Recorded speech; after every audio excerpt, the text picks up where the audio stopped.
Hello বন্ধুরা, আপনারা আমার আগের গল্পের প্রথম পর্ব শুনেছিলেন, যেখানে বলা হয়েছিল আমার মায়ের মৃত্যুর পরে আমার ফুপি আমাদের বাড়িতে এসেছিলেন। এরপর তিনি বাবার অসহায়ত্ব দেখে আমাকে বাবার সঙ্গে বিয়ে করতে বলেছিলেন। এখন গল্পটি এখান থেকে এগিয়ে চলবে। যারা দেখেননি প্রথম পর্বের ভিডিও লিংক নিচে ডেসক্রিপশন বক্স এ পেয়ে যাবেন। আমি বললাম, না, এমনটা নয়।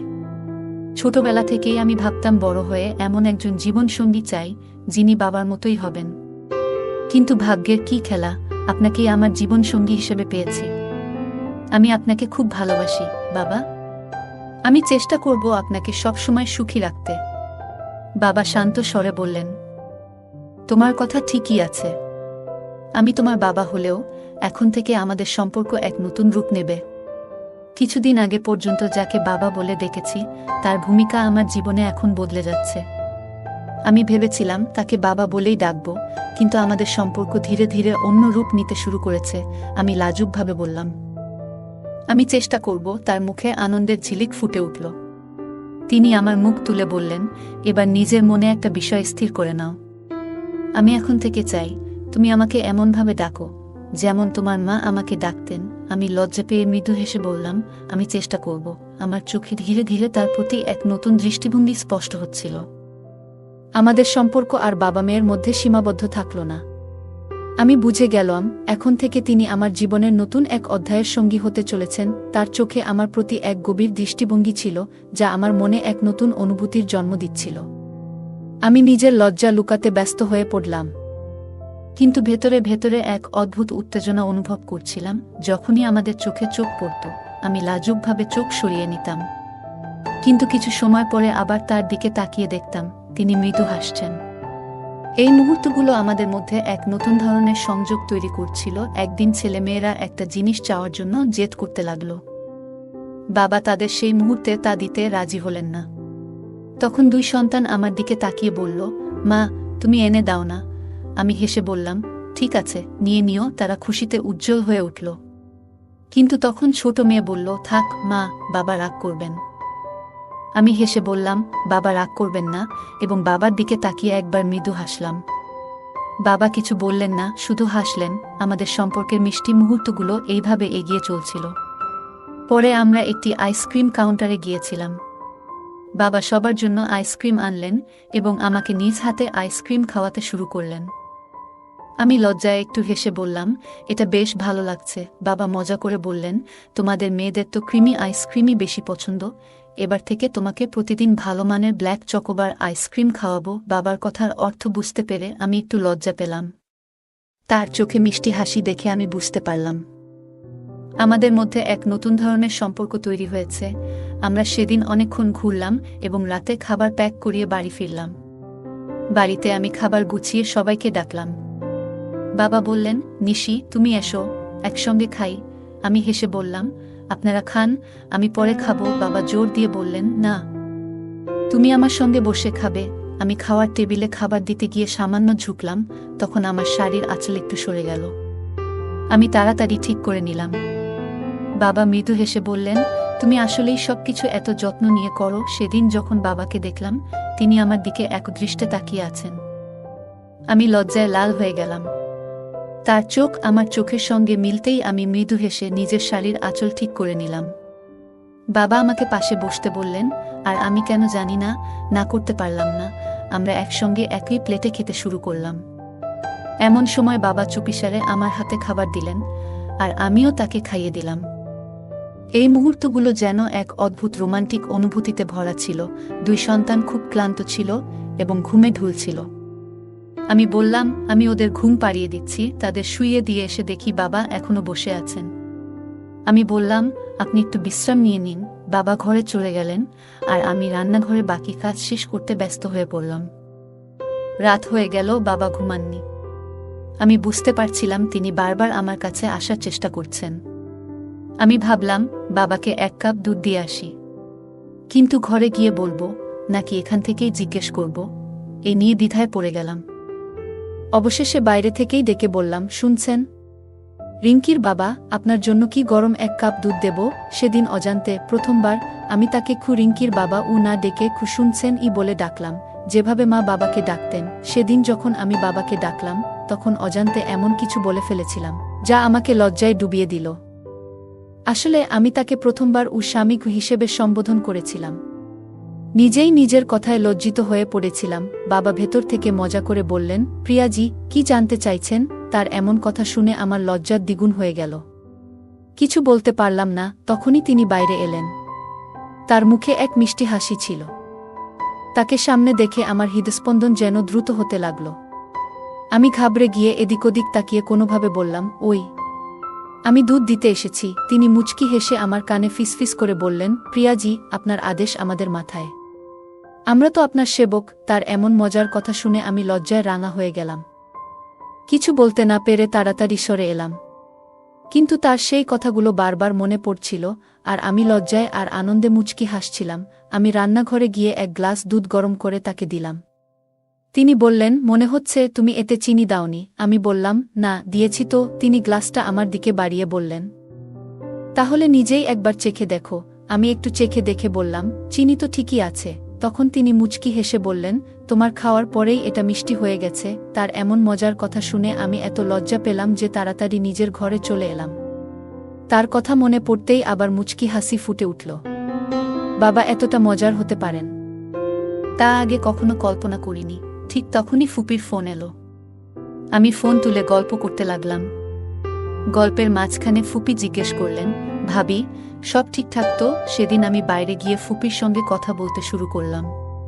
তিনি আমাকে জিজ্ঞেস করলেন, ভাবি, রিঙ্কি তো বেশ জেদ ধরেছিল, কোথায় নিয়ে গেলেন? আমি বললাম, হ্যাঁ ফুপি, বাচ্চারা অনেকদিন ধরে বাড়িতে ছিল, তাই একটু বাইরে আয়েস করতে নিয়ে গেলাম। ফুপি মুচকি হেসে বললেন, ভাবি, আমার ভাই আর আপনার মধ্যে কি কোনো নতুন সম্পর্ক তৈরি হলো? আমি একটু লজ্জা পেয়ে বললাম, এখনো নয়, তবে হয়ে যাবে। আমি জানতাম ফুপি কোনো সম্পর্কের কথা বলছেন। আমি বললাম, দিদি, নতুন সম্পর্ক ঠিকভাবে তৈরি করতে হলে পুরনো সম্পর্কগুলো ভুলতে হবে। সেটা আমাদের সবার জন্যই ভালো। ফুপি সায় দিয়ে বললেন, ঠিকই বলেছ ভাবি, তবে মনে হচ্ছে তোমরা দুজন মিলে ভালোই সময় কাটিয়েছ। আমি মৃদু হেসে বললাম, আপনি কি বলছেন ফুপি? তারপর ফুপি বললেন, আমাকে ফুপি না বলে দিদি বলে ডাকো। ঠিক আছে দিদি, এখন থেকে ডাকবো। আমি বললাম। তখন দিদি আমাকে ঠাট্টা করে বললেন, ভাবি, আমার ভাই কি তোমার হাত ধরেছেন? আমি হেসে বললাম, উফ দিদি, আপনি কেমন কথা বলছেন? দিদি বললেন, তাহলে তুমি কিভাবে বুঝলে যে তিনি পুরনো সম্পর্ক ভুলে গেছেন? আমি বললাম, তেমন কিছু নয় দিদি। আমরা যখন বাইরে আইসক্রিম খেতে গিয়েছিলাম তখন উনি বলছিলেন, তোমাকে রোজ আইসক্রিম খাওয়াবো, আর সেটা শুনে আমি বুঝে গিয়েছিলাম যে তিনি কোনো আইসক্রিমের কথা বলছেন। দিদি মজা করে বললেন, আহা ভাবি, সেটা তো আসল আইসক্রিম, চোকোবার, খুবই মজার জিনিস। এই কথা শুনে আমি লজ্জায় রাঙা হয়ে গেলাম এবং নিজের ঘরে ফিরে এলাম। বিছানায় শুয়ে তখনও ফুপি কথাগুলো কানে বাজছিল। আমি মনে মনে ভাবছিলাম, পাপা আমাকে সত্যি সত্যি চোকোবার খাওয়াবেন? তারপর নিজেই উত্তর দিলাম, কেন নয়? নিজের স্ত্রীকে না খাইয়ে আর কাকে খাওয়াবেন?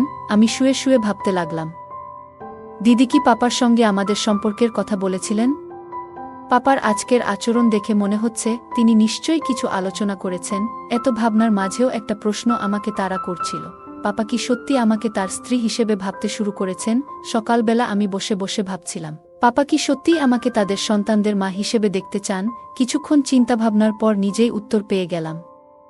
যদি সেটা না চাইতেন তবে কেন বলতেন, আমাকে পাপা বলে ডেকো না?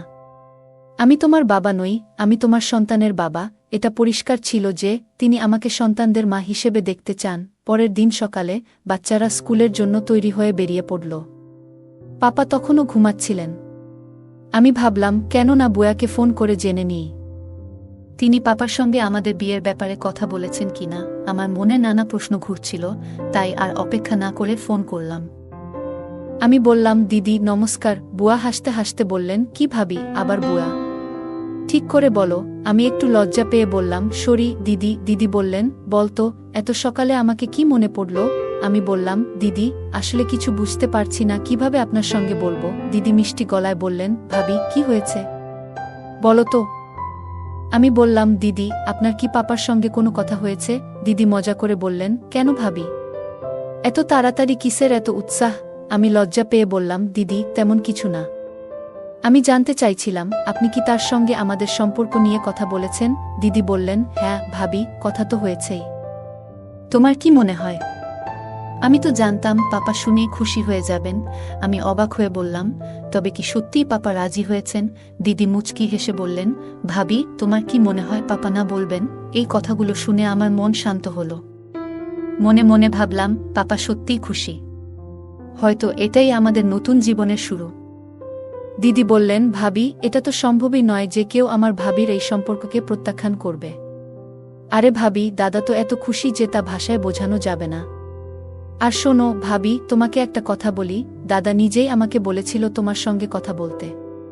বারবার আমাকে জিজ্ঞাসা করছিল, সত্যি করে বলতো প্রিয়া কি এই সম্পর্কে রাজি আছে?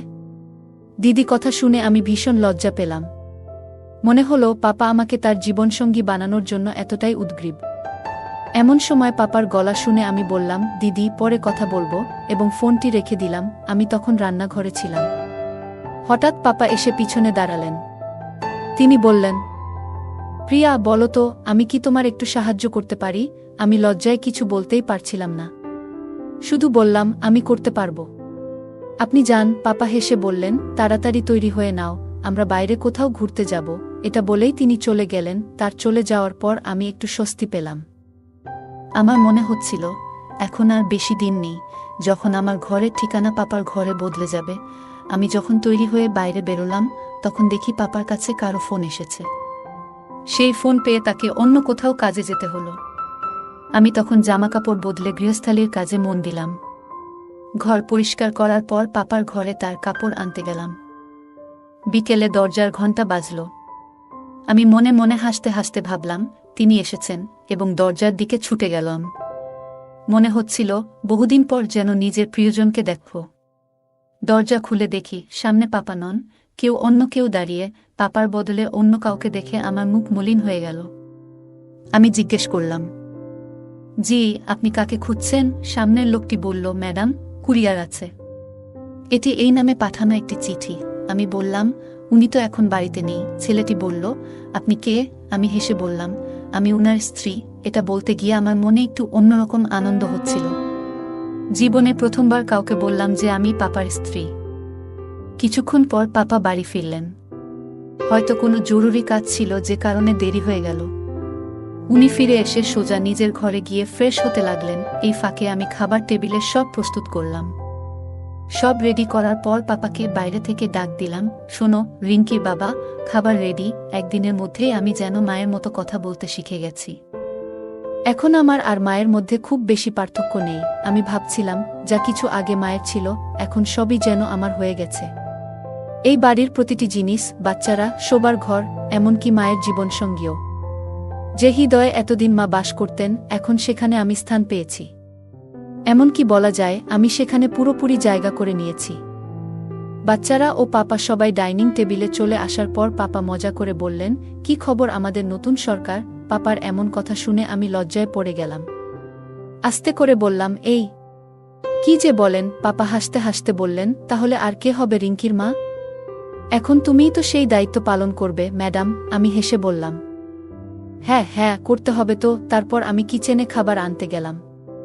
আজকাল মনে হয় বাচ্চারা যেন আমারই সন্তান। তারা এমনভাবে আমার সাথে মিশে গেছে যেন আমি তাদের মা, বোন নয়। খাওয়া শেষে বাচ্চারা ঘরে চলে গেলে পাপা ঘরে যাচ্ছিলেন। আমি তাকে থামিয়ে বললাম, শুনুন তো। খামটা তার হাতে দিয়ে জানালাম, এটা সন্ধ্যায় কুরিয়ার থেকে এসেছে। পাপা বললেন, আমি বলেছিলাম বাড়িতে নেই, তাই স্ত্রীর হাতে দিয়ে যাও। স্ত্রী কি শব্দে আমি লজ্জায় লাল হয়ে কিচেনে চলে গেলাম। কিছুক্ষণ পর পাপা এসে বললেন, প্রিয়া, তোমার দিদির ফোন এসেছে। ফোন নিয়ে ঘরে গিয়ে দিদির সঙ্গে কথা শুরু করলাম। দিদি বলল, ভাবি নমস্কার। আমি হাসি দিয়ে বললাম, নমস্কার দিদি। দিদি মজা করে বলল, তোমার বিয়ে হলে তোমার পাপা খুশি। তিনি বললেন, নতুন ভাবির রান্না আর যত্নদারি দারুণ হবে। এই কথায় আমি হেসে ফেললাম। দিদি জানালো, তার বাচ্চারা জানে তাদের নতুন মা আমি। দিদির বয়স ৩-২, তার ২টি সন্তান রয়েছে। বাচ্চারা আমাদের মতোই। আমাদের ছাড়া তাদের তেমন কোনো অন্য আত্মীয় নেই। আমরা তাদের জন্য সবকিছু, আর তারা আমাদের জন্য, কারণ আমাদের সম্পর্ক নিয়ে কারো সন্দেহ করার সুযোগ নেই। কেউই আমাদের আসল সম্পর্কের কথা জানে না। দিদির সঙ্গে কথা বলে আমার খুব ভালো লাগছিল, এক ধরনের ঘনিষ্ঠতার অনুভূতি হচ্ছিল। তখনই দিদি জিজ্ঞেস করল, তুমি এখন রাতবেলা কি করছো? আমি হেসে বললাম, আমি বাসন মাজছি। এ কথা শুনে দিদি একটু রাগ করে বলল, তুমি এসব কেন করছো? তার রাগ দেখে আমি কিছুটা অবাক ও খারাপ বোধ করলাম। আমি উত্তর দিলাম, দিদি, এ তো আমার রুটিন কাজ। দিদি বলল, ভাবি, এটা ঠিক আছে, কিন্তু শোনো, তোমার তো বিয়ে হতে চলেছে। এ সময় নিজেকে একটু সুন্দরভাবে রাখাটা জরুরি। জানো, যখন একজন নারী রাতে সাজগোজ করে নিজের স্বামীর সামনে যায়, তখন তা তাদের ভালো লাগে। এ কথা শুনে আমি লজ্জায় মাটিতে মিশে যেতে চাইছিলাম। ধীরে ধীরে বললাম, দিদি, তুমি এ কি বলছো? দিদি হাসতে হাসতে বলল, ঠিকই বলছি। এখন থেকে নিজেকে সবসময় প্রস্তুত রাখবে। জানো ভাবি, পুরুষদের নিয়ন্ত্রণে রাখতে হলে তাদের প্রতি তোমার যত্ন এবং আকর্ষণ ধরে রাখা খুব জরুরি। আমি মাথা নেড়ে বললাম, ঠিক আছে দিদি, আমি খেয়াল রাখব। তারপর দিদি বলল, ভাবি, আরেকটা জরুরি কথা। আমি পণ্ডিতজির সঙ্গে তোমার এবং ভাইয়ার বিয়ের বিষয়ে কথা বলেছি। তিনি জানিয়েছেন আজ থেকে 15 দিন পর তোমাদের বিয়ে ঠিক করা হয়েছে। দিদি বলছিলেন, ভাবি, পণ্ডিতজি বলেছেন যে এই দিনটা খুবই শুভ। আর তিনি আরও বললেন যে তোমার আর ভাইয়ার জুটি খুবই ভালো। তোমাদের সম্পর্ক বহু জন্মের জন্য স্থায়ী হবে। দিদির কথা শুনে আমার মনে একটা অন্যরকম আনন্দ হলো। ভাবছিলাম, এটা কি কেবল কাকতালীয়, নাকি আসলেই আমাদের সম্পর্ক এতটা গভীর এবং সুন্দর? দিদি তখন আমাকে বললেন, পাপাকে ফোন দাও। আমি ডেকে বললাম, শোনো, এই ফোনটা ধরো। পূজা মজা করে বলল, ভাবি, তুমি কি এখন থেকেই ভাইয়াকে এইভাবে ডাকার অভ্যাস তৈরি করছো? আমি একটু রেগে গিয়ে মিষ্টি স্বরে বললাম, আরে দিদি, তুমি এ কি বলছো? দিদি হেসে বলল, ভাবি, এখন আমি মজা করছি, কিন্তু কয়েকদিনের মধ্যেই তুমি নিজেই এভাবে ডাকতে অভ্যস্ত হয়ে যাবে। দিদি আর আমি একসঙ্গে হেসে উঠলাম। আমি পাপার ঘরে গিয়ে ফোন দিয়ে এলাম। তারপর নিজের ঘরে এসে বিছানায় শুয়ে পড়লাম। কিন্তু আজ আমার ঘুম কিছুতেই আসছিল না। যে বিছানায় প্রতিদিন শান্তিতে ঘুমোই, আজ যেন সেটাই অস্বস্তি দিচ্ছিল। পরের দিন সকালে আমি খুব খুশি মনে বাড়ির সব কাজ দ্রুত সেরে ফেললাম। তখন পাপা ঘুম থেকে উঠে আমাকে বললেন, নিশি, রেডি হয়ে নাও, আজ কোথাও ঘুরতে যাব। আমি একটু মজা করে বললাম, কেন, আজকেও কি কালকের মতোই তৈরি হতে হবে? পাপা একটু হাসলেন এবং আমার সামনে কান ধরে বললেন, সরি, মাফ করে দাও, কাল জরুরি কাজ ছিল। পাপার এমন ভঙ্গি দেখে আমার মুখে হাসি চলে এলো। আমি আমার ঘরে গিয়ে ভাবতে লাগলাম, আজ ঘুরতে গেলে কি পরব।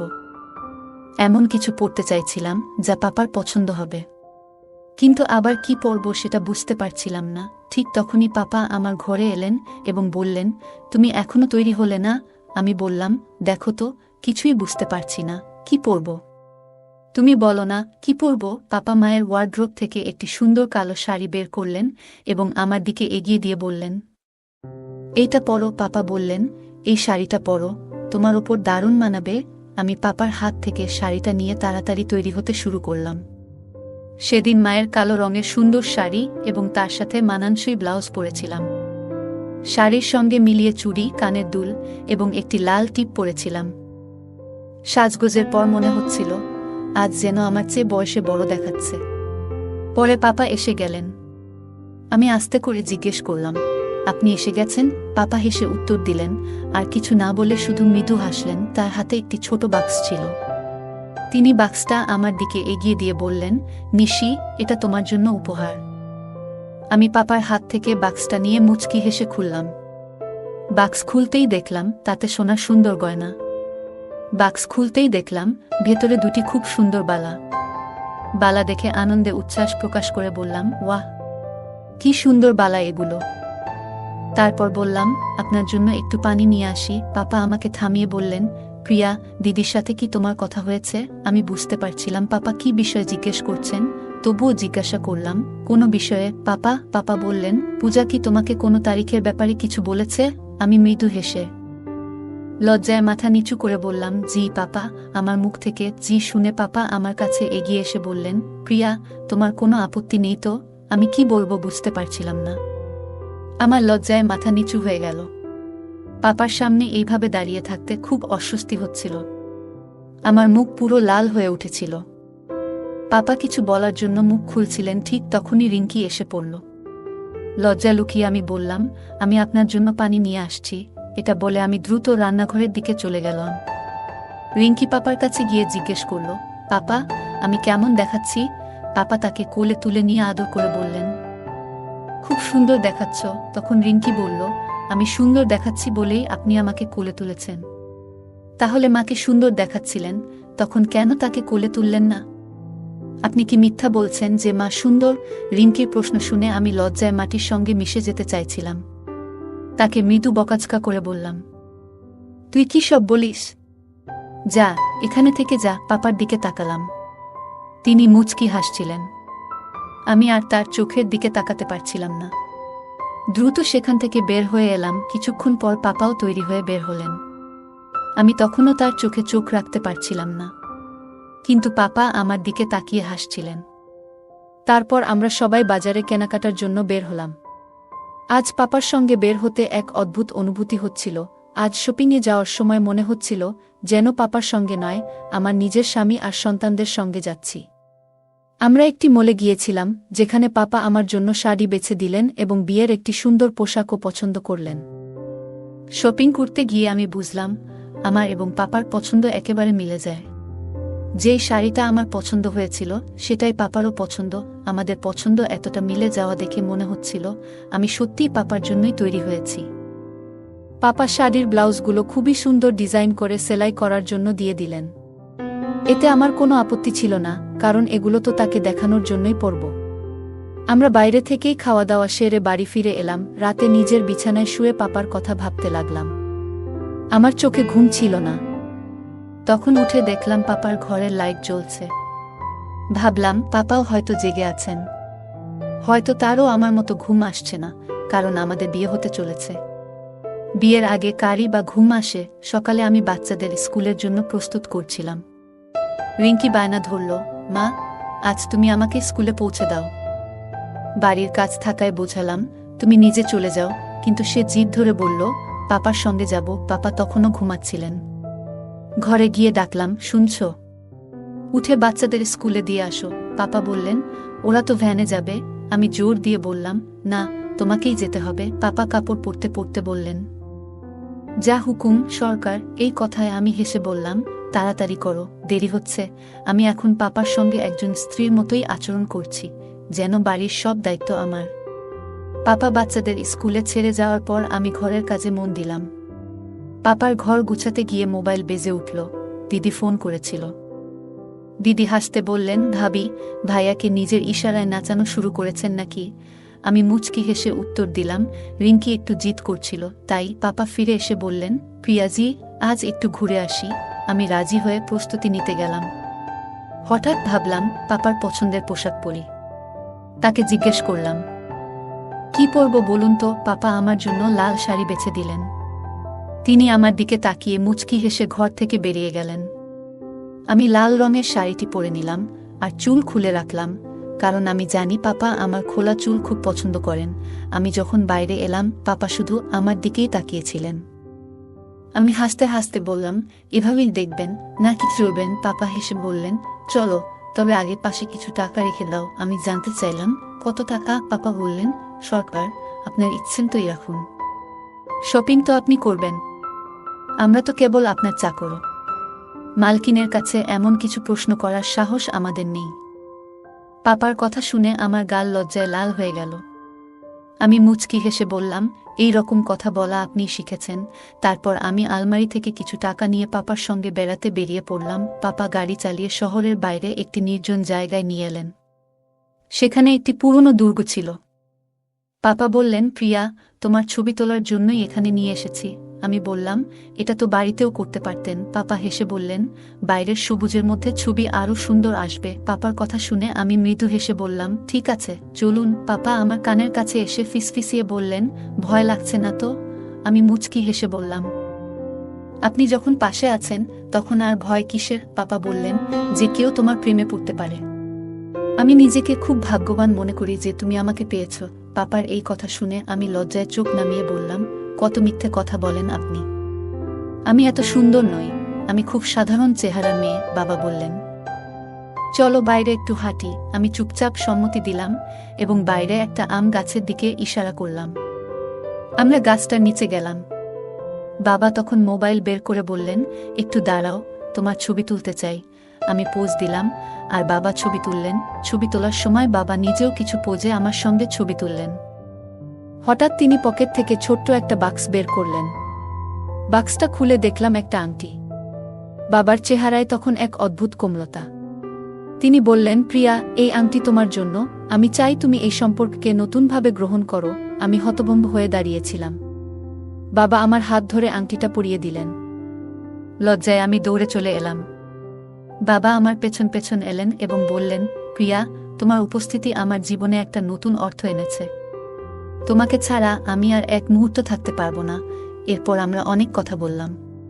কিছুক্ষণ পর বাবা বললেন, চলো, তোমার জন্য কিছু কেনাকাটা করি। আমরা বাজারে গিয়ে আমার জন্য সুন্দর কিছু পোশাক কিনলাম।